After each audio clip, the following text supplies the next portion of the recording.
असत्य पर सत्य की जीत। सत्य परेशान हो सकता है, पराजित नहीं।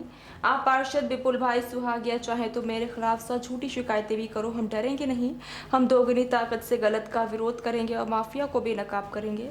विपुल सुहागिया सूरत नगर निगम वराशा जोन के गलत तरीके से मनगढ़ंत और फर्जी पार्किंग तोड़फोड़ की घटना के मामले में आपके पार्षद विपुल भाई सुहागिया को आज जमानत पर रिहा कर दिया गया। इसी सिलसिले में आम आदमी पार्टी की पूरी टीम विपुल भाई का स्वागत और अभिनंदन करने राजपुर गई थी और जेल से रिहा होने के बाद आम आदमी पार्टी के सभी पार्षदों और पदाधिकारियों ने विपुल भाई को हर तोड़ा और तिलक लगाकर स्वागत किया। फिर पूरी टीम चौक बाजार स्थित गांधी जी की प्रतिमा पर श्रद्धा सुमन अर्पित करने पहुंची।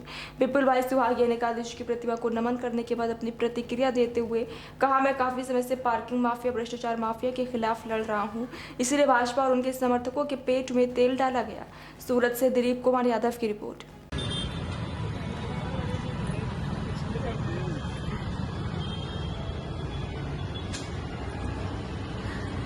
भारत माता की जय। भारत माता की जय। भारत माता की जय। હું વિપુલ સુહાગિયા, કોર્પોરેટર, સુરત મહાનગરપાલિકા, આમ આદમી પાર્ટી।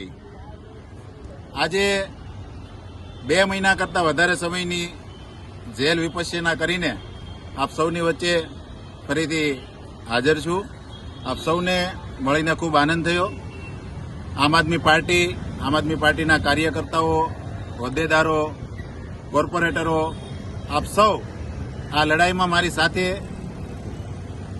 સૌ એડવોકેટ મિત્રો વિલાસભાઈ પાટીલ, ગોપાલભાઈ, આ સૌએ ખૂબ મહેનત કરી અને જે કાયદાની પ્રક્રિયા છે એ પ્રક્રિયા પાર કરીને આજે આપ સૌની વચ્ચે હું હાજર છું।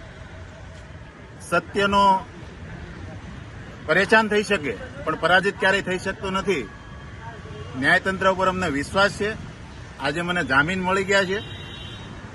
અમારી જે એડવોકેટની પેનલ છે, પાર્ટીની લીગલ ટીમ છે, આ સૌએ ખૂબ મહેનત કરી અને જે આ ભ્રષ્ટાચારીઓ, ભારતીય જનતા પાર્ટી, જે અમે પાર્કિંગ માફિયાઓ, ભ્રષ્ટાચારના માફિયાઓ, આ માફિયાઓ સામે જે લડાઈ લડી રહ્યા છે એ માફિયાગીરીને બંધ કરવાની જગ્યાએ વિપક્ષને તોડવાનું જે આ કાવતરાઓ કરીને અમને જેલમાં નાખવામાં આવ્યા, અમારી ઉપર કેસ કરવામાં આવ્યા, એનાથી અમે ડરવાના નથી।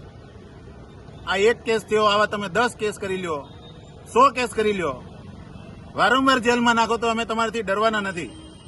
આ અમારી લડાઈ ચાલુ રહેશે અને આ તાનાશાહીની સામે અમે લડતા રહીશું। જય હિન્દ, જય જય ગરવી ગુજરાત।